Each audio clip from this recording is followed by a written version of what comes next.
What is up, ladies and gentlemen? It is the Denko Gridiron Show, the first round playoff recap edition. What's up, Lee? How you doing?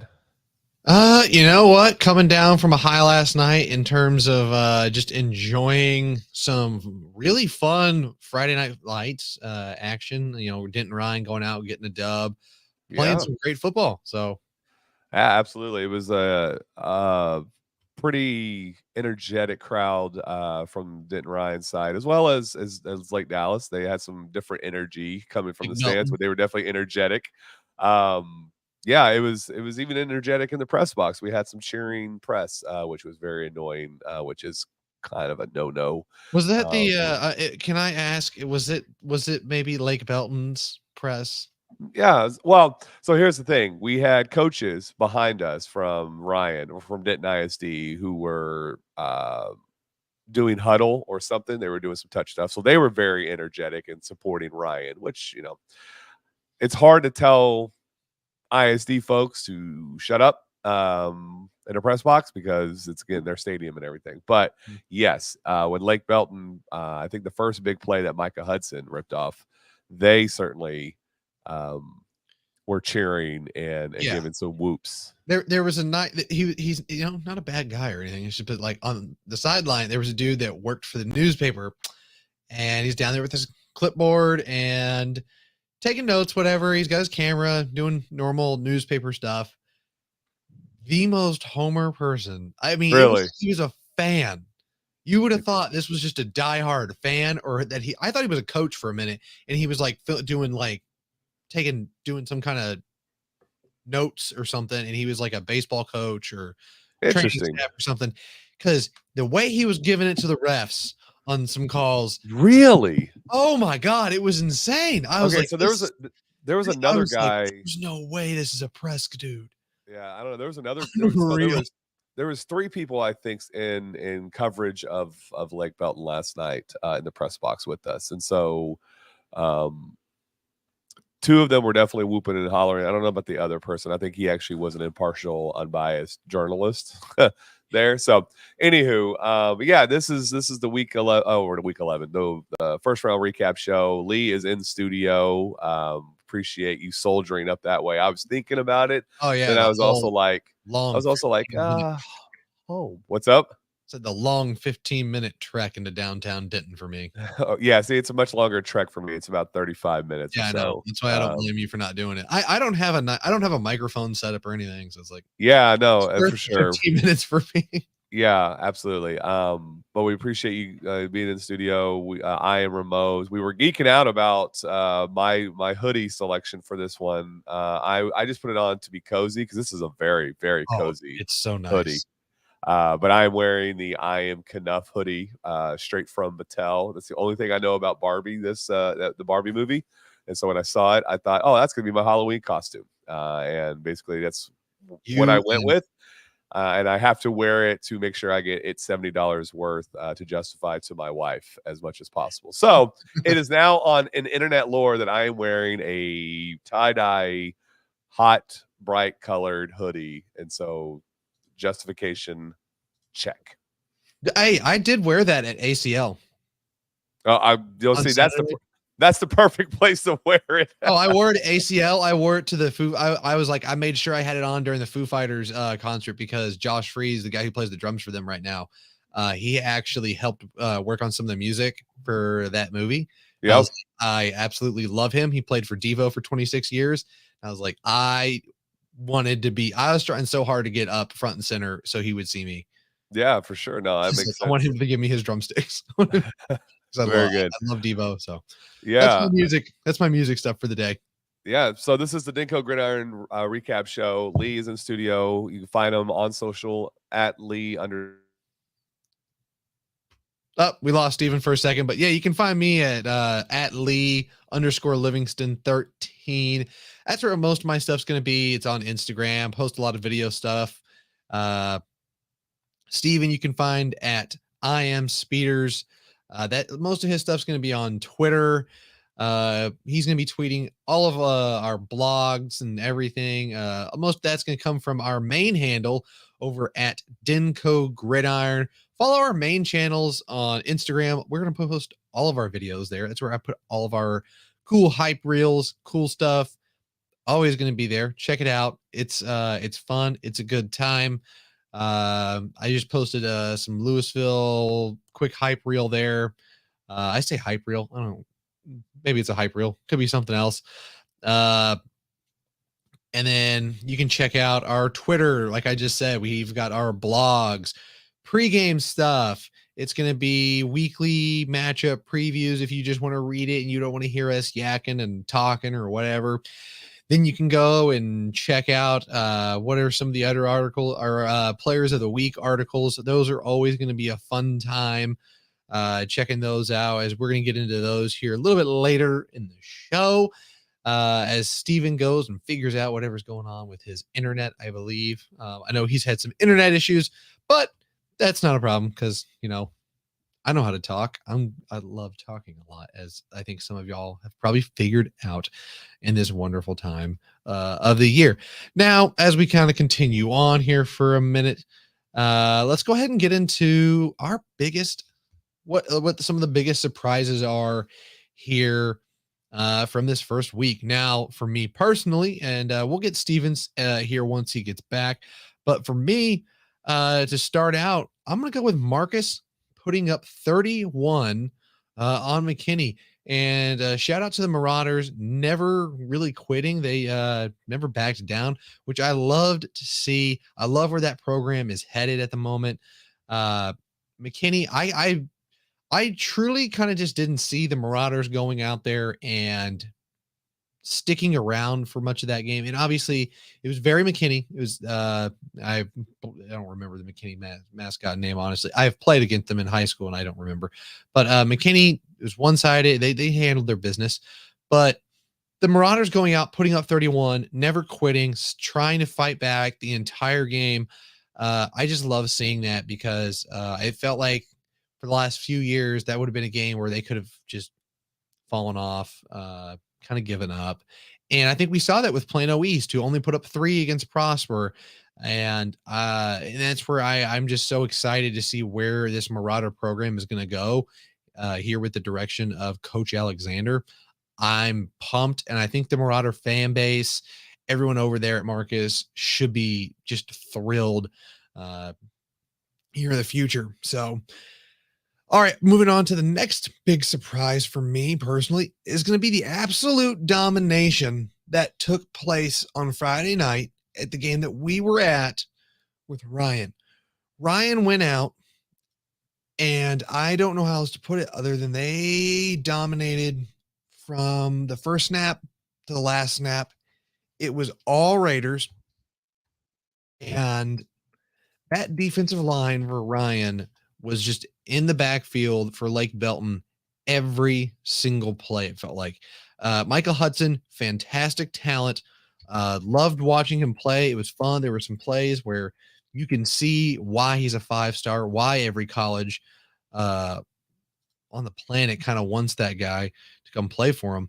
But at the end of the day, that defense took care of business. They were in there. I'm trying to find the exact statistics in terms of sacks and stuff, which I don't believe we have. So if you bear with me for just a second, I believe I can find it somewhere either on our website or the Dallas Morning News. Those are the best places to find statistics if you're looking for it for Denton County teams. Our website typically has defensive stats for some teams, not always. We're always looking for coaches. Please send your stuff in. We always appreciate it. It's always really, really helpful if you can send that stuff in. Just makes stuff a lot easier in terms of trying to piece together not just this show, but articles, other things of that nature. So, and hold on, folks. I had it here just a second ago. At the end of the day, and all right, well, whatever. We're going to go roll with the Dallas Morning News statistics. So, Braden Mussett, big game. Just ran the ball like a maniac, 158 yards rushing on 18 attempts. Nemo Warmate, a massive game for him, 114 yards on the ground, 1 touchdown. And then Trayvon Reynolds had himself a touchdown as well. Just a massive game on the ground for the Raiders. So I think we can safely say the Ryan Raiders are back. I've been waiting to do that all day. I really wanted to do my boomer impression. And then Uzziah Warmate. So hopefully I say that correctly. I think he had 3 sacks, something like that. Monstrous game. You can check his interview out. I believe it is on our website now. We did a post-game interview with him, so go check that out on the website, dinkogridiron.com. Another big surprise for us. It's going to be a couple of them, and that is Northwest and Wakeland winning 2 very close games. Wakeland pulling out the 21-18 victory over Mansfield Timberview. And for me, I was surprised, not because Wakeland necessarily won. I thought it could be a struggle for them. I'm thrilled to see that Wakeland pulled out such a low scoring affair, because I think the biggest fear we had with the Wolverines is that they are a more up tempo, let's go type of offense. They're very reliant on Brennan Meyer. And I think if you've watched or kept up with them throughout the year, you know that their MO is to throw the ball a lot, score a lot of points. And if you come through and kind of just look at the scores on their victories, it's 56 points, 42 points, 56 points, 42 points. They only had 1 win where they were in the 20s, and that was 28-14 over Frisco Lebanon Trail, which is a bit of an odd game overall. They did have the 28-13 win also, so they have 2 wins in the 20s prior to last night, and that was 21-13 over Grapevine at the very beginning of the season, so week 1. I don't know how much stock we're all putting back in week 1, so this Frisco Mansfield Timberview game, I love to see it because this is a Mansfield Timberview team with a pretty good offense, been scoring a ton of points throughout the year, and they held them to 18. So kudos to that Frisco Wakeland defense. Just an awesome performance for them. They didn't have to rely a ton on Brennan Meyer to go out and throw for 800,000 yards. Brennan Meyer had a great game, 321 yards, but it was the defense getting things done, holding a really solid offense to 18 points. So shout out to that Wolverine defense. We obviously I don't have defensive statistics in front of me. Would love to shout out specific players and stuff, but don't have that quite yet. What I can say is they held Zurich Hooms, from Timberview, the quarterback, to 8 completions on the day total. And they held Timberview to a total of 352 rushing yards. And it's, obviously that's a lot, but when you're talking about a team that only had 400 or a team that had 410 yards, so it's a lot of yardage total. So, excuse me, lots of yards total. This has been a defense that was bending, never broke. So would love to get a little more information in terms of, or wish we had a little bit of film on that game and just what was happening in the red zone and such. I know one thing that we saw, if you were watching any of the Texas high school football highlight shows last night, kind of like I was, the Wolverine offense looked fantastic in the red zone. Anytime they got near the end zone, they were pretty much a lock to score, and all 3 of their trips near the end zone. So that was a really nice thing to see. And in big games like that, where you're winning by 3 points, that's what you got to do. You got to go out and score in those opportunities you get. And now over to Northwest, who took on Midlothian. The Texans, man, what else can you say about it other than Ife having another monstrous game? But the bigger story of the night was actually the quarterback play for the Texans, Letty Thompson. Yeah, he had 2 interceptions, but he had 2 touchdowns, and those touchdowns came at the most important time of the game. And then Letty Thompson also tacked on a rushing touchdown as well, 61 yards on the ground. So Letty, huge shout out, huge props. Coming up with the touchdown, I believe it was with just under 2 minutes that he had a 7-yard touchdown pass to, was it? I think it was Kobe Wall who had the touchdown at the very end of the game to give Northwest the lead. So shout out to those guys. And then shout out to that Northwest offense as a whole, the offensive line, opening things up for Ife Duadorie. Hopefully I'm saying that correctly. I apologize to any players that whose names I mispronounced. Steven is not here at the moment, having internet connection issues. We'll see if he has texted me. Oh, here we go. All right. Okay, so just a second. Steven should be back in just a moment. Sorry, folks.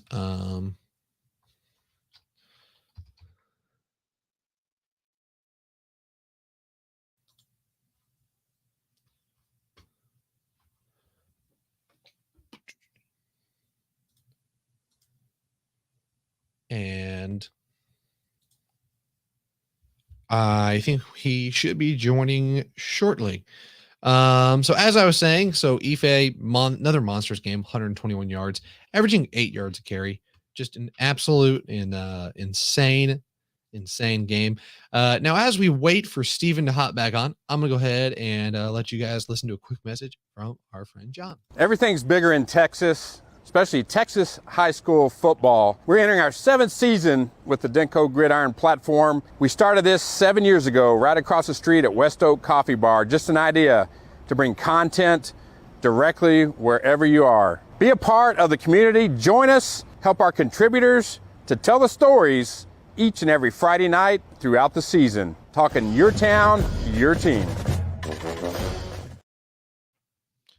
All righty, I am back. I'm Lee Livingston, and I am currently hosting our live edition of our live recap show.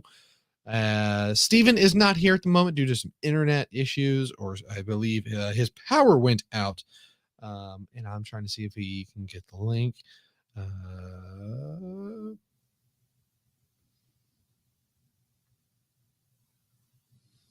So bear with us for a moment as that happens. If you are watching with us live, this is a blast. I'm sure y'all are enjoying it just as much as I am. All righty. Real quick, let's go ahead and list off all of our teams that were able to pull out the win here to open up the playoffs here. They're the by-district champs. They're moving on to the area round. Here we go. Hey, there he is.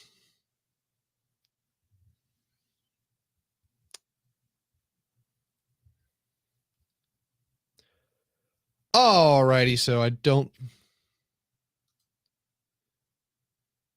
All right, well, Steven's muted at the second, so we're gonna wait just a minute on him. While we wait on him, we're going to list off all these teams that took on took home the win last night or on Thursday and Friday, starting with Panther Creek by 28 over Kaufman, Aubrey by 32 over Ford, Argyle by 31 over Wyatt, Lone Star by 35 over White, Northwest by 3 over Midlothian, Liberty by 49 over Bishop Dune, Reedy by 38 over Smith, Lake Dallas by 15 over Arlington Heights, Nelson by 24 over Crowley, Ryan by 25 over Lake Belton, Wakeland by 3 over Timberview, and Legacy by 31 over Southwest Christian. So plenty of winners here in the Denton County area. Excited with what we have going on here with all of our Denton County teams. It's been a blast of a season so far. Lots of good football here with these Denton County teams.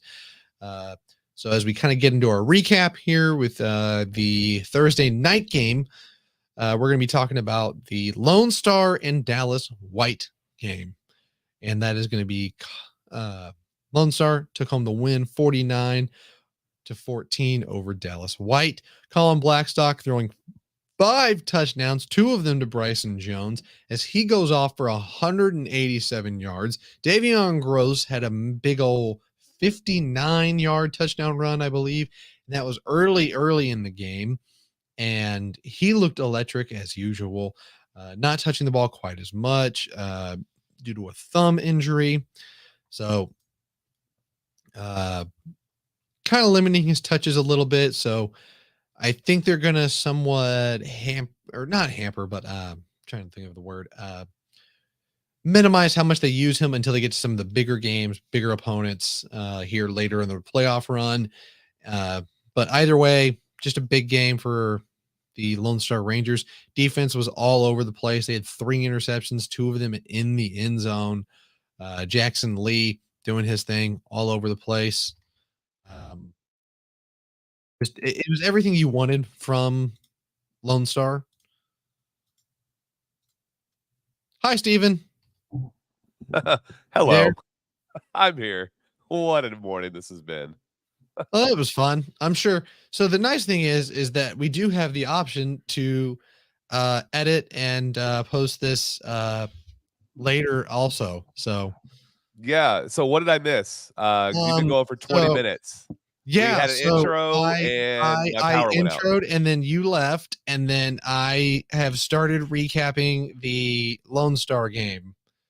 Oh, okay. All right. So did you go over big surprises? Yeah, so I went off with my big surprises, and then I mean, your big surprises were also my surprises because I got to the dock last. Yeah. So I was like, well, I guess I can't put my surprises. I don't want to steal yours, but then I got to do them anyway because Yeah, you weren't here. sure. So that was kind of fun. I got to do Northwest and Wakeland anyway because I was like, yes. So like, your power. Very good. Yeah. No. But, So this no, is I forgot to talk. We did forget to talk about Geyer. So okay. you can talk about Geyer. Well, because I mean, there wasn't a whole lot to recap from Thursday night other than Lone Star really good. Yeah. Argyle really good. Argyle really good as well. Yeah. I recapped our Thursday night games there. Okay, yeah. So to recap what's happening on my side, we just had our second internet outage of the morning. So it was expected to be until 3 o'clock, and then I tried joining on my phone, and I have terrible service in my own house with Verizon in the colony. So all's fun and well over here, just ripping and roaring as much as we can. So yeah, okay. So you've recapped the Thursday game, Lone Star just completely dominated White. Argyle we mentioned was really good. Aubrey was really good. Panther Creek was really good. A lot of big wins on Thursday night. Yeah, Thursday night, nothing crazy really happening. Wasn't until Friday actually we did have one crazy game Thursday. Yeah, we did. We had the Louisville game. That up. I forgot to bring up the Louisville game. It's a good thing that you're here because I probably would have gone on a tangent for 30 minutes about Louisville not getting to play at home. But we did that on Wednesday. Yep. We did that with the home field thing on Wednesday, and then Louisville didn't win. So my head that was one of my my biggest surprises. Just they were not able to run the ball at all outside of the one big run from Ethan Terrell on the second play of the game. They had absolutely nothing going against Allen. And I know it was wet and rainy, but that's when the running game is supposed to be able to take hold more so, is control the ball, find some lanes, and they just could not. I think Byron had 11 yards on 12 carries. He came into the game, I think, third in the area in yards per carry. So that was a little disconcerting on that front. And we had talked about it before. The frustrations of Ethan Terrell's quarterback play as well. It reared its head again. The rain contributed. Both quarterbacks were horrendous in the broadcast I was watching while at the cozy confines of the Ford Center, as you were protected from rain as well on the field. So, it was just that was the biggest surprise to me on Thursday night was Louisville's inability to establish any ground game and then take advantage as well of turnovers. They got a touchdown, immediately got a turnover, and then they had to punt, and it resulted in a safety. And then Allen scored to go up 9-7, and then Louisville regained the lead, and then Allen took it back, and then never gave it back up. So it was a frustrating game to watch in general. So yeah, all right. So where are we at now? Did I catch us up, or am I caught up? I think we're pretty caught up on everything in terms of what happened on Thursday, what happened in terms of surprises. So on to our Friday night games. Because we talked a little bit. I already talked a little bit about the Northwest game, and then a little bit on the Wakeland game. So unless you have something to add to those two things. No, the only thing that I'll kind of mention is just how well Wakeland, despite not having any run game as well in that one, I think they ended up with -7 yards as a team on the ground, was able to still pass the ball against a Timberview team that I think came in giving up only an average of 90 yards through the air per game. Now, a lot of that could be based off of who they played in district and everything, but still, that's a pretty salty defense overall through 10 weeks. So for them to put up 300 some odd yards and Brendan Meyer getting 300 or giving 3 touchdown passes and kind of salting that game away with defense, that's a huge one. And then Northwest could have crumbled late after giving up the lead, I think early to midway through the fourth quarter, but they got to stop. Actually, what happened was Midlothian scored, then Northwest punted down deep into Midlothian's territory. Then Midlothian punted. The ball went 8 yards to its 22-yard line or something like that. Yeah, that's what. So they were set up in really good field position and then took advantage of it and scored. So, shout out there to Northwest for winning that gut check moment and and getting the comeback win when that was I think a game of 9 lead changes. So impressive there. But yeah, so on to Friday, our game with Ryan and Lake Belton. This one just surprised me in general. Just not knowing really much anything about Lake Belton outside of Micah Hudson, and in kind of remembering the game and watching it last night, they relatively kept him in check. Mm-hmm. So shout out to that defense, and there was some confusing situations where they had, I think, a wide receiver, Ellis, as a DB pretty much all night. I think he was playing a safety role, and he actually got a high point interception in the first half. And that defensive line really, really did a good job. They just that's the thing I kind of mentioned is they wrecked that game. Just in the backfield, almost every single play, it felt like. Yeah, whether it was design short tosses right in front of the QB or stretch plays or sweeps with Hudson, their first offensive play was a 70-yard loss. So by a tackle by Weaver.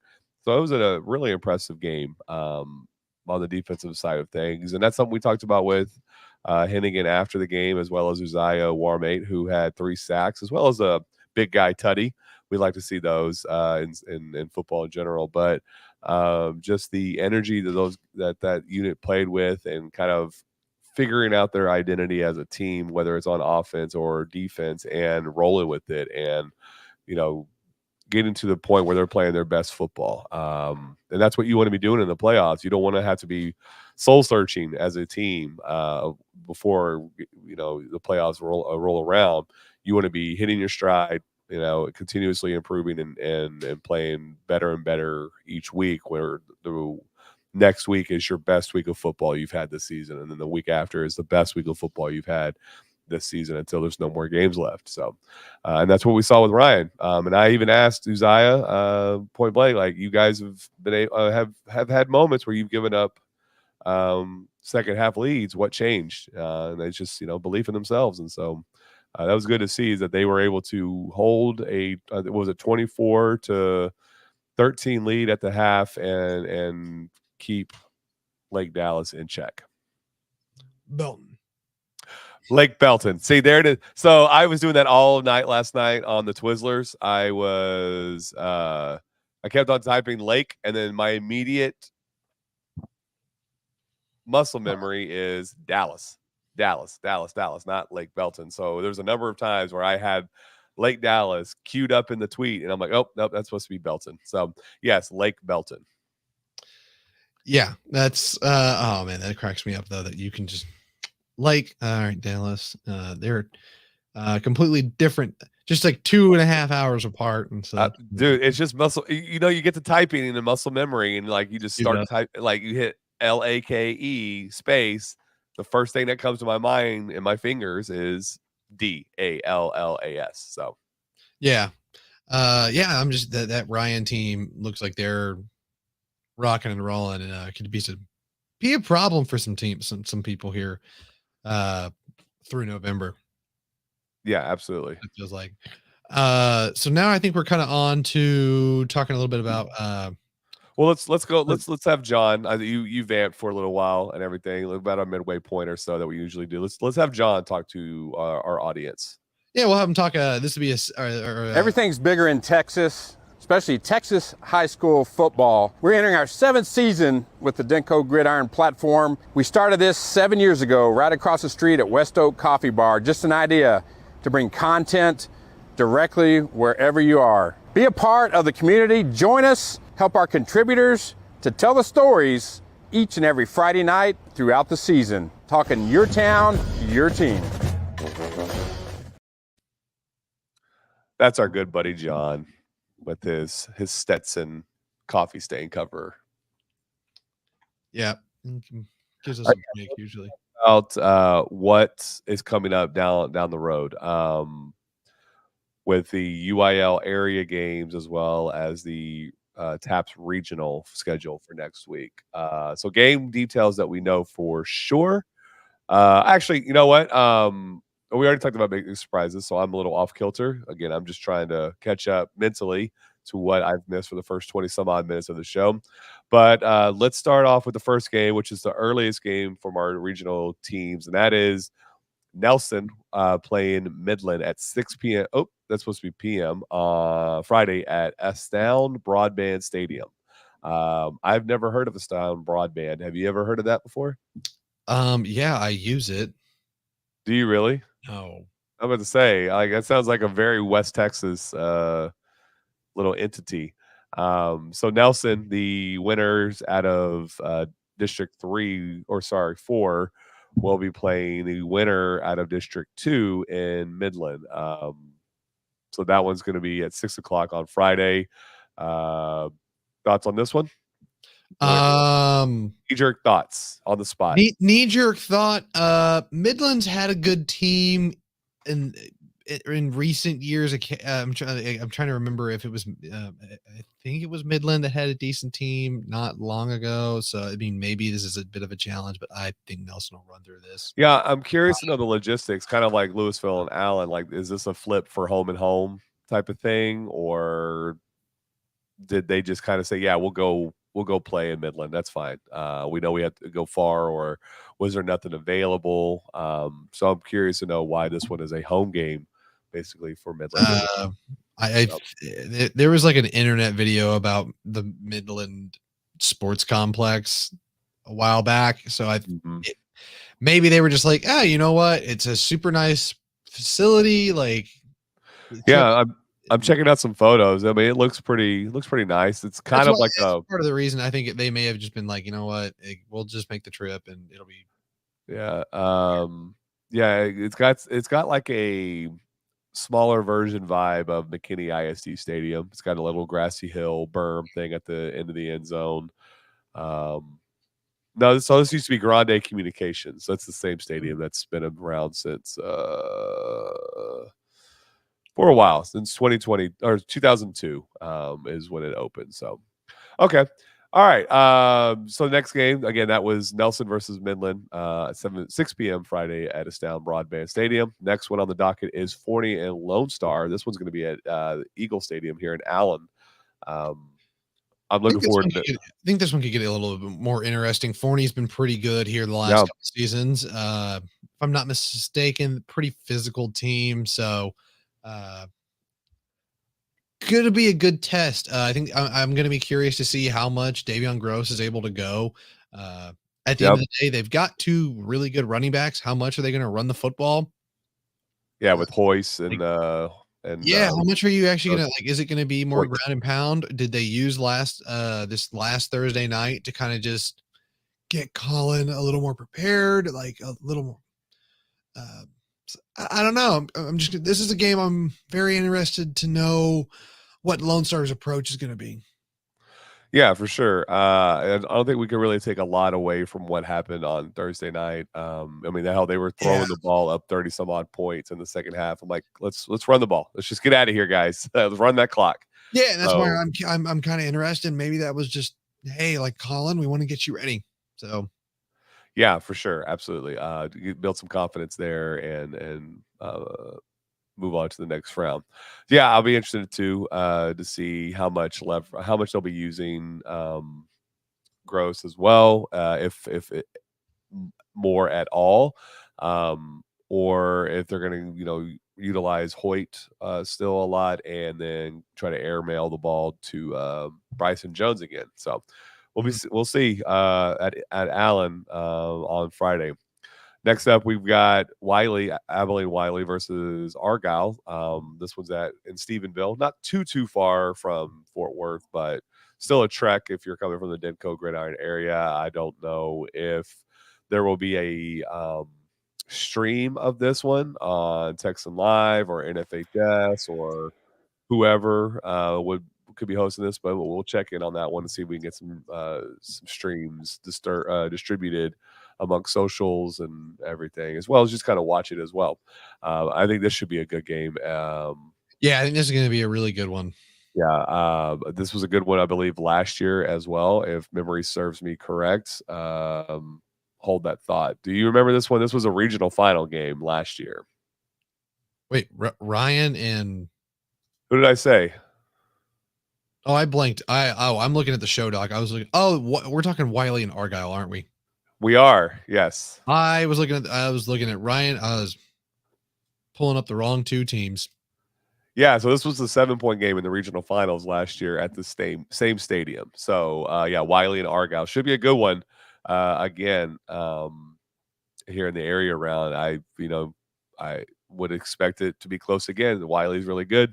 Argyle's really good. So yeah, Wiley played who was it they played? They played one of our other teams earlier in the year, and I think they slaughtered them. So off the top of my head, Wiley continuously just been a good team throughout the year and throughout last year. So yep, absolutely. All right, so next up, this is the game that you were mentally at just a second ago. This was Ryan versus Abilene, another interesting matchup for sure. I'm surprised that Ryan was able to get Abilene to go to Crowley. So the theory is whenever you're scheduling these games and you have to do neutral sites, it's to have a skinny triangle to be as accommodating to both teams as possible. And you understand like the skinny triangle idea, right? Not really. I just assume it's like meet in the middle. Yeah, so you have point A and you have point B between the schools, for the schools. You don't want them to have to make like a big obtuse triangle where it's 60 miles or 150 miles or whatever for each team. You want to have that be narrowed down and in the middle basically. If you can get a straight line, perfect. But if you want to be as skinny of a triangle as possible.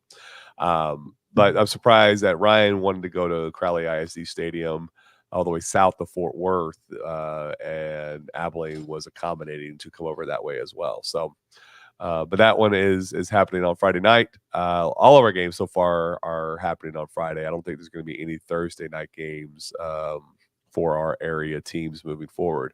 Thoughts on this one? Should be a pretty good one. Abilene looking pretty solid from just when I glanced over at them. I mean, they took down Lubbock Cooper, they took down to Scosa, so this is no joke. And they put up 84 this last night or the other night. So yeah, no, that offense was in its bag and cooking pretty heavily. They put up 63, 55, 59.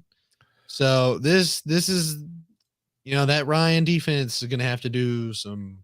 Yeah, this is going to be this is the game where Ryan, that defense needs to be what it was last night, and you can crank every, like as a coach was saying, you know, they're getting better every week. Get better again. Yeah, they're going to have to crank it up basically. I mean, that offense is insane. Yeah, for sure.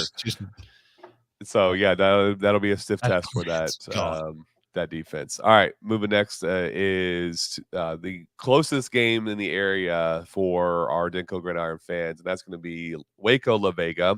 Many Argyle fans will remember that name for the bloodbaths that those two had like over 3 seasons. I think it was like 5 meetings over 3 seasons. You know, Argyle would win in the regular season and then lose in the playoffs, and then when they finally won state, they finally beat La Vega in the first round to start that trek to the state title. So Panther Creek gets them at the Ford Center on Friday night at 7. So that's probably the one we'll be at. We haven't discussed, but there's a couple options in the area. Well, there's a closer one for the home team in the next one. But yeah, La Vega and Prestonwood, Panther Creek.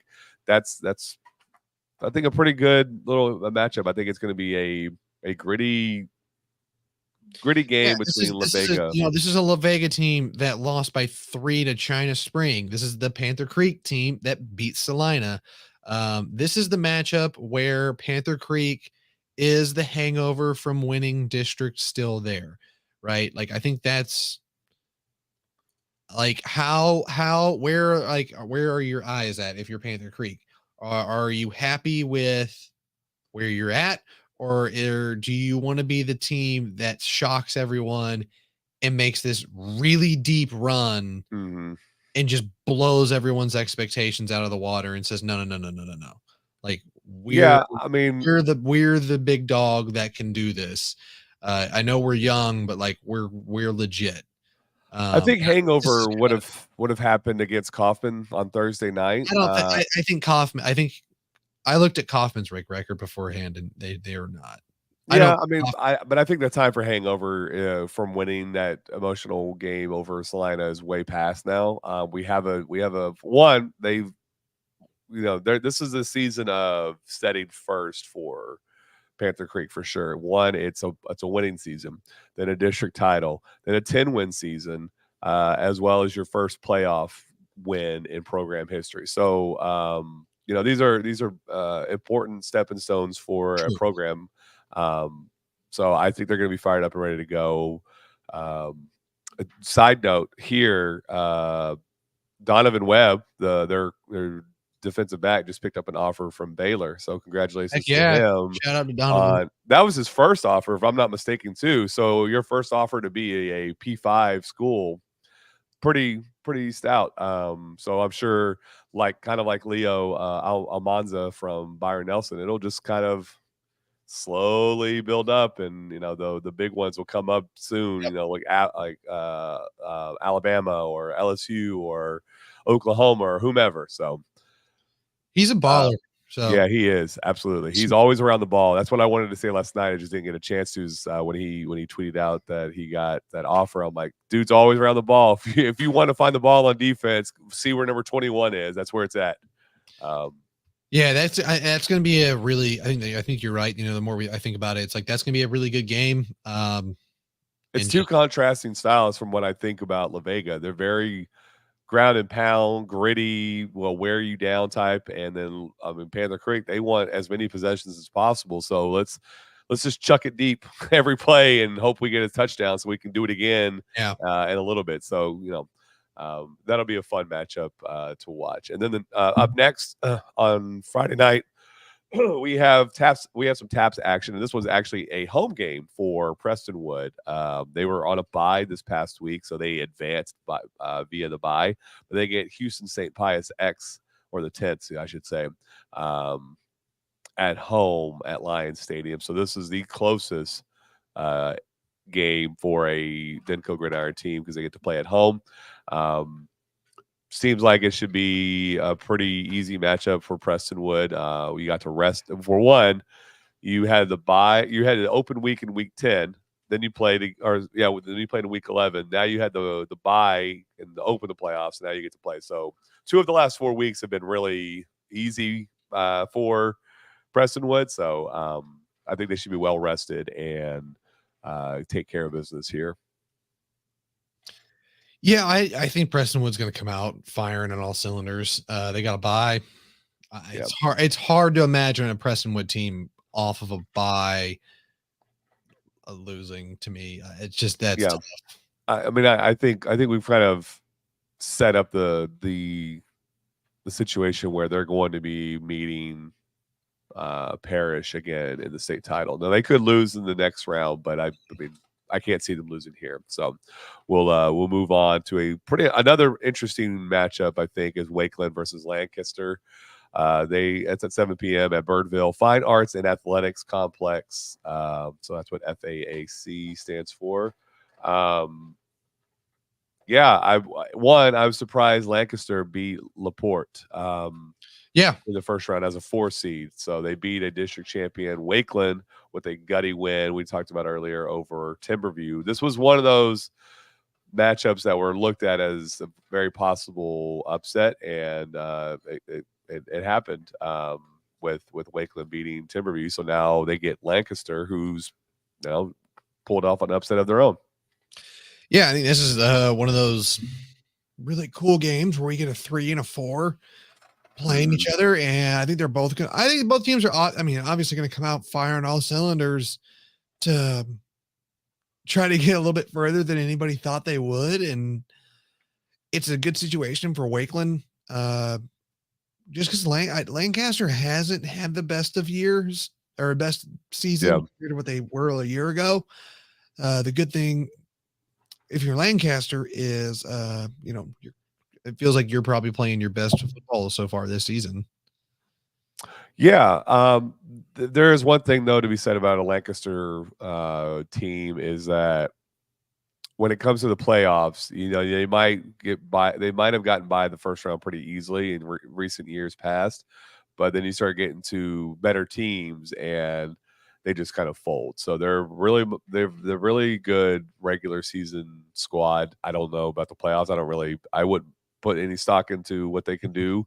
I would, if I was a betting man, I would be putting my money on Wakeland in this one as well. But I think it still should be a fun matchup. They do present some matchup problems with a lot of athletic talent on that field. All righty.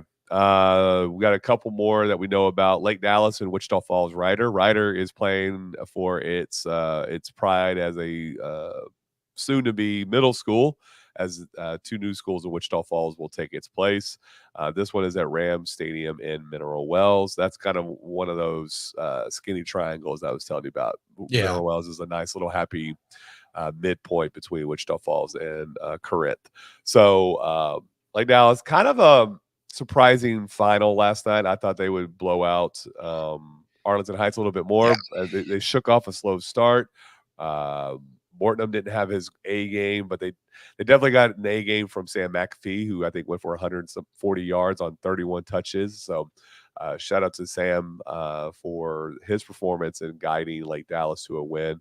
I'll be interested to see the defensive stats whenever those come out, because I imagine they were pretty strong for like a Riley Griffin and Xavier Rodriguez and those guys. So yeah, this will be interesting because Ryder put up some points last night as well. Yeah, Ryder's been playing some good ball here this year, and like you said, they're playing for a lot. It feels like, if you're a kid that grew up watching, those Ryder games or something, I mean, it's one of the more storied. You saw how much they packed that stadium for that Wichita Falls versus the Old High versus Rider game. Yeah. I mean, I think it's very like they're going to travel well. The fans are going to come to that game to watch Lake Dallas versus Rider, and it's going to be a lot of Rider fans. I get the feeling it could feel a lot like a home game for Rider. Yeah, I mean, I It's 100% agree because every game is potentially the program's last as a high yeah, school. it's I think it's going to be really tough for Lake Dallas with how well Rider's playing. I was super pumped for Lake Dallas going into the playoffs. The Arlington Heights game makes me a little worried because that offense needed to be. This just isn't the time to take a step backwards, so I'm a little concerned. If they can get through this Wichita Falls Rider game, oh boy, I'm gonna be feeling really good about them getting where I thought they could in terms of getting past like Emerson and Ooh, stuff. yeah, yeah. But if I'm a little worried at the moment. So Yeah, we'll see. Maybe it was just one of those taking a little yeah, bit too much off mentally and thinking it's going to be a cakewalk, and then kind of getting hit in the mouth and having to reset their expectations. So for sure, we'll see how they stack up if they can get past Ryder in this one. All right, second to last one of details that we know about, that is Tascosa versus Northwest. This will be at Abilene Christian Wildcats. Something Wildcat Stadium at Abilene Christian. But that's that matchup. Tascosa is not a bad team. Northwest, with a big win on the road in Midlothian last night. So, expecting a pretty solid game here between these two. I haven't seen Tascosa in many years when they played Colleyville Heritage, so I'm not sure what to. so my here. thought on this game is I feel really good for Northwest to get to pull off a second round win. I agree. I mean, it's a 4 seed. It's a team that pulled off a big win over Del Valley. I don't know how good Del Valley is or how good the district obviously Tascosa was in, but it's an Amarillo school. Some of these West Texas teams aren't as good as they used to be. So yeah, this was good. a conversation I was having with John in the press box. Is like once you start getting past Abilene and Amarillo, Amarillo, the quality of the football isn't quite as strong as the DFW, San Antonio, Austin, Houston areas, and I don't know what makes that happen, but like Del Valle It's was really outside of it's really like outside of like Lubbock Cooper. It's like there's like one or two schools. Yeah, I mean, Del Valle was a 9-1 team, one district, and then got their doors blown off against a 4 seed Amarillo Tascosa. So I don't know how much stock to put into an El Paso school getting blown out. That's just kind of how my mental state is that I mean I love El Paso as a city. People are great and everything like that, but their football just never seems to really stack up against the heavy hitters. So yeah, I think they'll have one team each year that's strong, but it struggles to get past the regional final typically. Or just regionals in general. So yeah, so it's kind of where they're at, and then I don't know what to think of Tascosa just in terms of because they got their doors blown off by like Lubbock Cooper, and I keep going back to them because it's like Lubbock Cooper's kind of going to be the most equivalent to like a DFW area team. Yeah, and, Northwest is gonna. I think Northwest wins this game. So yeah, I mean, I'm looking at Tascosa's record and schedule as well. Lost to Midland Legacy, lost to Odessa Permian, lost to Hereford, they lost to Amarillo, lost to Abilene, and then they beat Monterey, Caprock, then lost to Cooper, beat Coronado, then beat DeVal. So it's not an impressive resume. So I would definitely give the edge to Northwest here, who has had to cut its teeth against Alito, Ryan, Burleson Centennial, even the Colony. So that's then those close wins early in the season as well too. So, all right, and the last one that we know details about, we have 4 that are remaining that we do not know anything about yet. That is Van versus Aubrey. They are playing at Royce City ISD Stadium at 7:30 on Friday. Kind of a trek out there, but again, it's one of those trying to find a most central spot for every team as possible. The 4 games that we do not know anything about, and then you can find this stuff on DenkoGridiron.com. You can see the scroll below of details. It's on our schedule page. We have All Saints versus Legacy. I'd imagine it's going to be somewhere in the middle, probably like Stanridge or maybe Pennington, somewhere there in between those 2 schools. So that's Fort Worth All Saints and Frisco Legacy. Frisco Reedy versus Longview. Could be a home and home, could be in Terrell. What are your thoughts there? What do you think? In terms of home and home? In general, what do you think they might be playing? I'm gonna guess they try to meet somewhere in the middle, but it's Longview's got a long history as a program, so I think they could, kind of pull their weight hard. Yeah, they got a little more weight to them. Yep. So I'm not 100% sure. This is the part of like Texas high school football that's always confusing to me. Fair enough. Yeah, it never makes sense. A lot of puzzle pieces together. And then we have Tyler Grace versus Liberty. That one don't know anything about. It could be a home game for Liberty. It also could be neutral site like Princeton, maybe Commerce, somewhere over there off of 30 between these 2 or 20 or whatever it is between these 2 schools. So I wanted to ask a question before we moved on to the school games we were waiting the information on. Which of the games that we know the details about interest you the most as a fan and as somebody who has to shoot video for and everything? Which game that we have like the actual detail, like, I mean, overall, we don't have all the details for it, but it's Reedy versus Longview, to be honest. I think that game is really fascinating. I think Reedy's been playing really well since that loss to Lone Star. Yeah. Longview, storied team, good team, did lose to McKinney earlier in the year. So not impregnable, they can lose. And man, if Reedy can pull off that win, same with Lone Star against Forney, it's like we're looking at like that's just a collision course. Yeah. That's a game that I just think that game in the playoffs would be insane. It needs another go around this year. It has to have. I can't not. I think that game just deserves a round 2. It not getting a round 2, it would be a shame. Yeah, for sure. What about you? For me, so if I'm looking at the one game I'm interested in the game of what the games that we know what's happening, I'm going to go with Wiley and Argyle just because this was an interesting matchup last year in the regional finals. I think this is going to be a very physical game between those 2, and can see either team easily walking away with the win. So they both have big wins to start the playoffs. I'm glad this is now their second round matchup because you're going to really see which team can cut its teeth that's the best. So yeah, that's the one I'm really interested in terms of those. I mean, they're all individually interesting in their own right, but this one I think it just kind of is a cut above. And then the games that we don't know anything about yet, the 3 games that I mentioned, even though I say 4 on the document and I said 4 earlier in the show. To me, this is All Saints and Legacy. Just because we know that Liberty is a cut above everybody else in Division 2.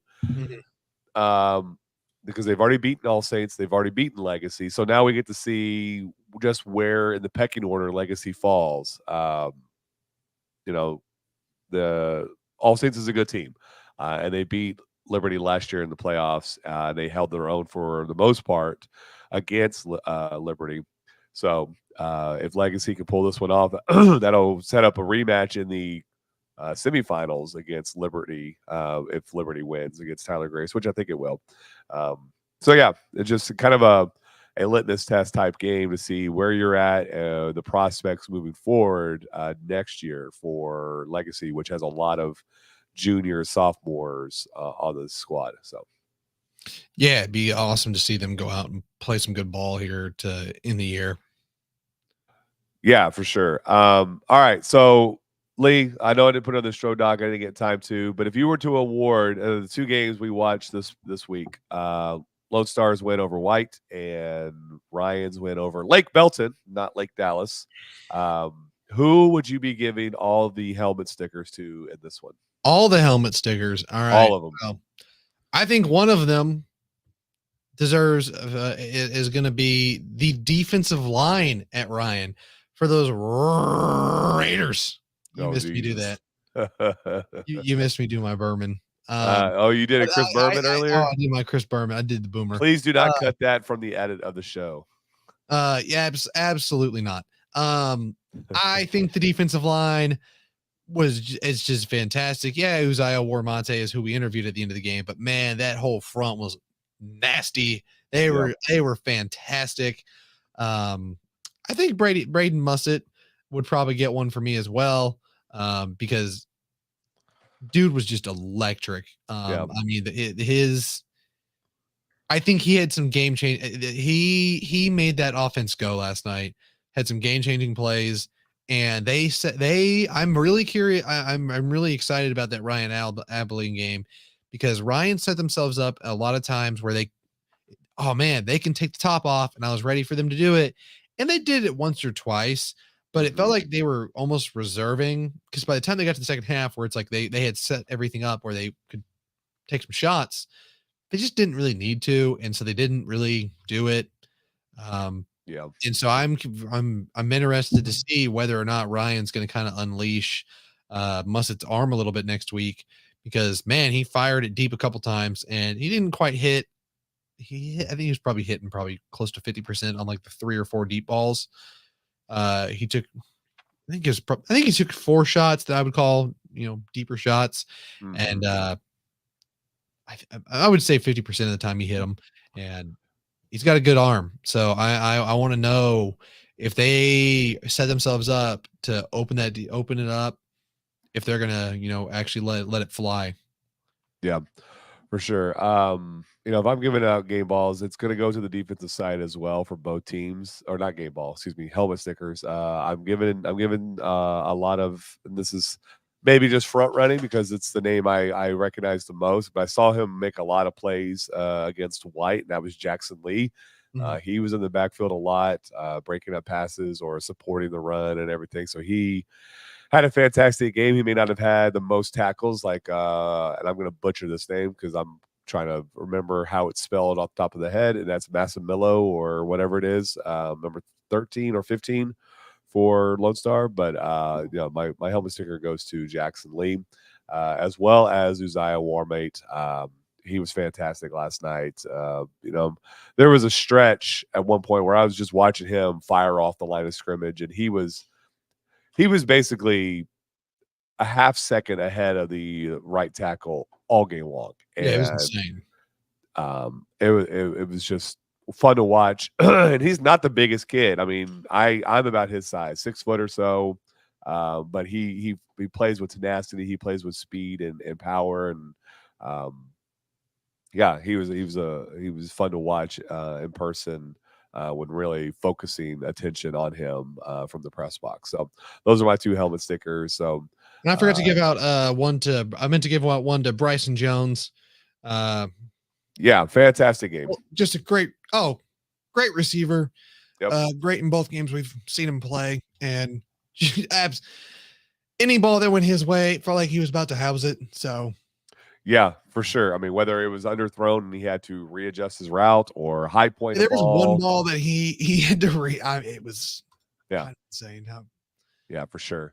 I honestly wish we had a Micah Hudson team on our area or Michael Hudson was in this area because he was fun to watch too. He was absolutely insane. So a shout out to him. Obviously not one of the guys we cover, but like I was on the field watching him, and there were just some moves that he made. It's like And honestly, it goes back to it makes what Ryan did defensively so much more impressive. I think they held him to 118 total yards, Yeah. and he had 18 touches, something like that. It was like Yeah. 18 or 20 touches total. So and they about held him to- 5+ yards, maybe 6 yards per a touch. unbelievable that. So absolutely incredible defensive performance to do that. To I believe he is. I know for a fact he's like a top 10 receiver in the country right now.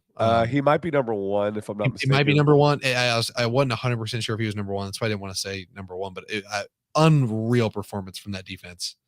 Yeah, let me look at his 2+7. It felt like I was watching old school Ryan. To me, like it felt like I was watching the Ryan I grew up kind of watching, where that D line, the defense, like it's just they're unbelievable, and it's the bread and butter that makes everything go for that team. And I'm very excited to see kind of what happens here, because it's like there's certain teams that you just kind of you don't want to. I don't like you. Yeah, I don't know if I expect Ryan to go and make this deep run, but it's like if they figure it out, you know, they're a very storied program for a reason. Yeah, for sure. All right. So what's on your plate, man? We got through this one somehow, some way. We got through it with technical power issues. So what's on your plate for the rest of the day? On my plate for the rest of the day is college. Actually probably editing and work. But yep, I can feel that. I got some edits to do on my own for other stuff, and then family time. So chop out a 20-minute segment of this. Yeah. You don't want to keep your vamp going. I don't think people need to see my mug on here. I'll go. All right, man. Well, have a good Saturday. We'll reconvene on Wednesday at 1. Yeah, it's come see us at 1 o'clock on Wednesdays, and 11 a.m. on Saturdays if you want to join us live. But we always love chatting with you guys. And always hit us up at DenkoGridiron.com, at DenkoGridiron on all our socials. Email us at info@DenkoGridiron.com. We appreciate the feedback. We appreciate the love, the eyeballs. Happy Saturday, everybody. Later.